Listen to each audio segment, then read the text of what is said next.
Jake had made the decision to move his mother into our home without considering my opinion. He left all the preparations for the move to me. When he asked if my mom was all settled in, I replied, "Yes, she's settled. I've just sent all my stuff back to my parents' place." Jake's reaction showed his surprise. He clearly hadn't expected me to move back to my parents' home. After the initial shock, a cynical laugh escaped him, and he looked at me disdainfully. "What are you talking about, Ashley? You can't possibly live on your own." Little did Jake know about my determination and how much I've been earning lately. He assumed that spending all day in front of a screen meant I couldn't manage on my own. But he was wrong. I was resolved to prove him otherwise and demonstrate my independence. I wasn't about to ask for his help. My name is Ashley, and I'm 46 years old. Jake and I have been married for about 20 years with no children between us. My husband, an elite banker, has a penchant for fussing over details. Perhaps due to his profession or his personality, he still dotes on his 56-year-old mother. My mother-in-law lived alone in a house some distance from us. My father-in-law passed away 3 years ago, leaving Jake as her only child. She often urged Jake to give her a grandchild soon, but Jake didn't want children. Though he played the dutiful son in front of his mother, telling her he wanted children too, he privately admitted he found the idea of having children a hassle.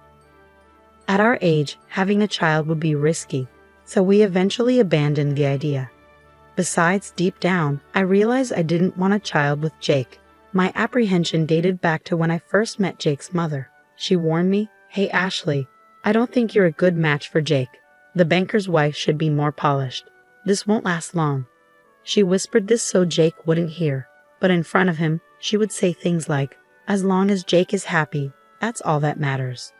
Dealing with two-faced people like her was exhausting, and her duplicity extended to the issue of us not having children. "I want to see my grandchild soon. When will you give me one?" Jake's mother asked. "I know, Mom. I'm sorry, but Ashley doesn't want any," Jake would say, shifting the blame onto me.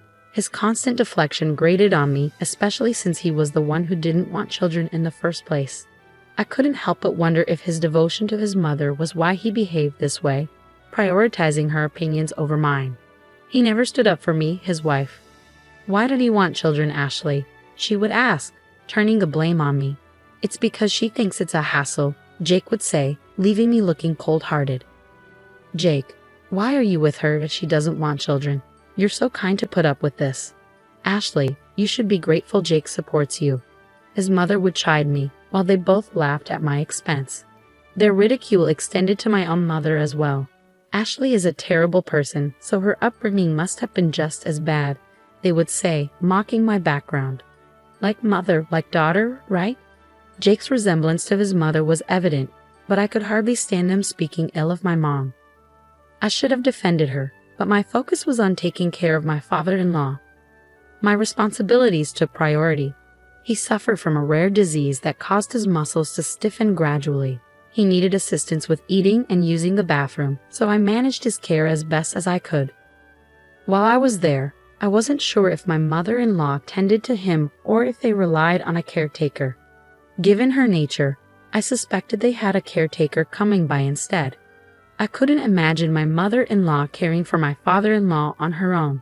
If she had any compassion, she wouldn't have left me to handle all the care by myself, especially when she knew I couldn't protest.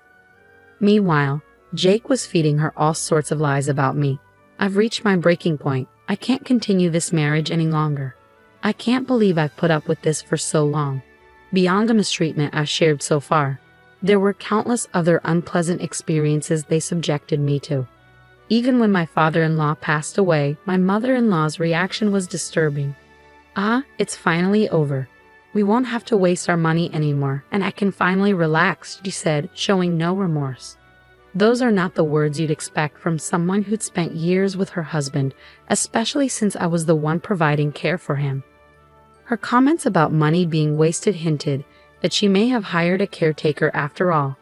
This lack of empathy only reinforced my decision to distance myself from her and Jake. Recently, Jake spoke to me about his mother, mentioning that she's showing signs of dementia.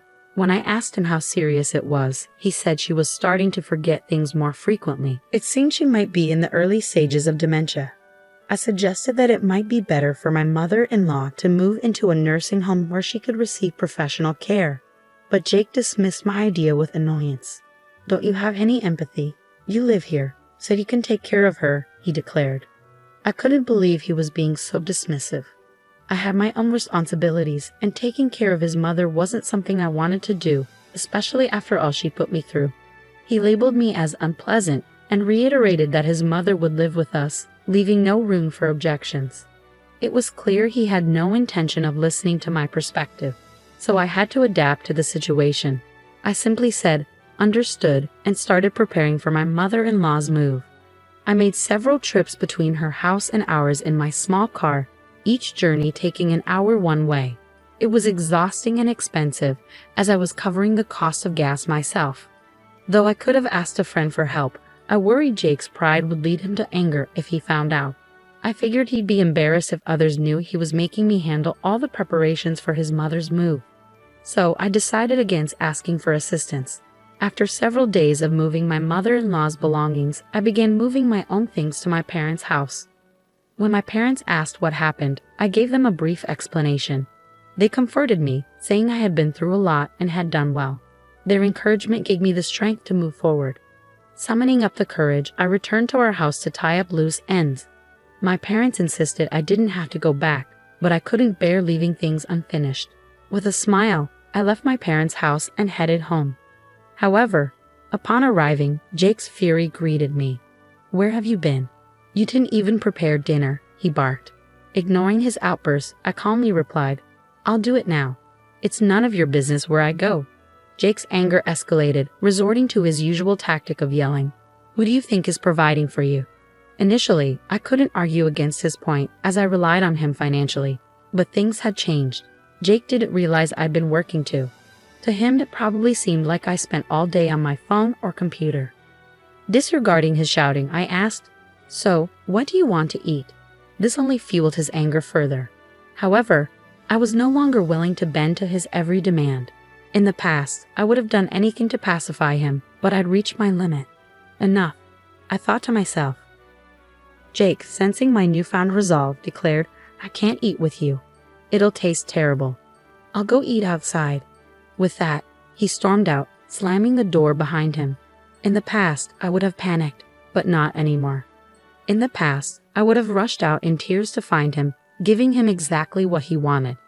But I wasn't that person anymore. Instead, I thought, if I don't have to prepare dinner, that's a win. I grabbed my car keys to go out and get some food. But when I opened the door, I found Jake standing there. "Why didn't you come after me?" he demanded. I sighed, weary of his behavior. "You were the one who said a meal with me would be unappetizing, so why would I chase after you?" I responded, frowning as I waited for him to understand. He babbled some nonsense about how I usually followed him when he stormed off. We went back inside, but Jake continued sulking like a child, behavior unbefitting a 56-year-old man. It was frankly repugnant. When I remained silent, Jake continued in his foul mood. "Did you finish moving my mom?" Jake had made the decision to move his mother in without consulting me, and he left me to handle all the arrangements. "Yes, I finished," I replied, "and I've also moved my belongings to my parents' house." He seemed taken aback, not expecting me to take such a step. He gave me a condescending smirk. "What are you saying? You can't live on your own. You spend all your time on your phone or computer. You can't manage without me."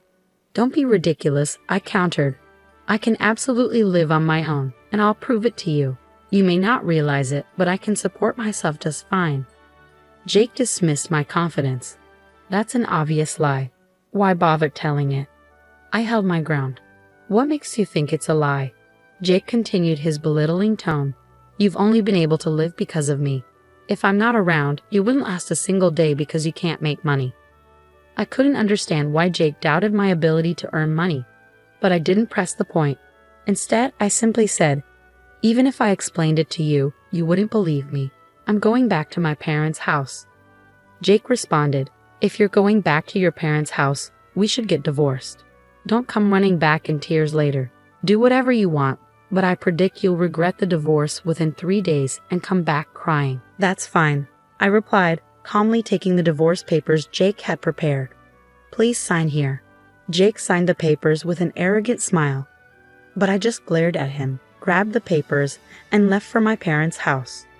Jake seemed surprised that I followed through, and he called me several times, but I ignored him.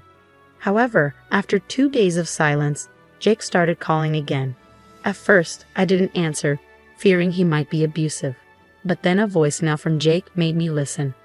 "Ashley, are you upset? I'll forgive you. Just come back," he said. The audacity of his words angered me. He had been the one to propose divorce, and yet he expected me to seek forgiveness from him. I knew I would never forgive him. Determined to confront him, I resolved to answer his next call. However, despite my decision, Jake didn't contact me again for a while. I assumed he had given up, but then 2 weeks after his voicemail, the phone rang. "Hello," I answered. "Ashley," Jake said, sobbing on the other end of the line. I was taken aback, wondering why a grown man was crying. I remained silent, but then I heard a strange scream from behind Jake. At the same time, he shouted, "Stop it, Mom."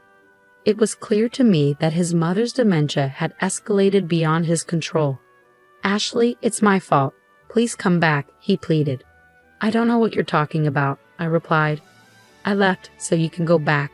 "I don't want to come back." "Please," he insisted. "I can't handle my mother with dementia and work at the same time. You must be struggling without my money." "I'm not struggling, and I have no desire to return," I said firmly. "We're a couple, right? Couples help each other." "Yes, they do, but we are no longer a couple." "We are strangers now," I countered. Jake protested, "I'm in so much trouble." "But when I was suffering, you didn't help me. You and your mother just laughed at me." "Okay, fine, I'll pay you." "How much do you want to look after my mom?" "I'll pay. You'll come, right?" "Do you really think you can buy my help?" I retorted. "Besides, I earn more than you now, Jake." "What?" he asked, shocked. I had never told him because Jake was the type to disapprove of me working. When I had mentioned wanting a part-time job, he had erupted in anger. Women should only do housework at home. It's shameful to work outside. It makes me look like I don't earn enough. Because of Jake's pride, I had to work in secret. I worked hard to earn money in ways Jake wouldn't discover.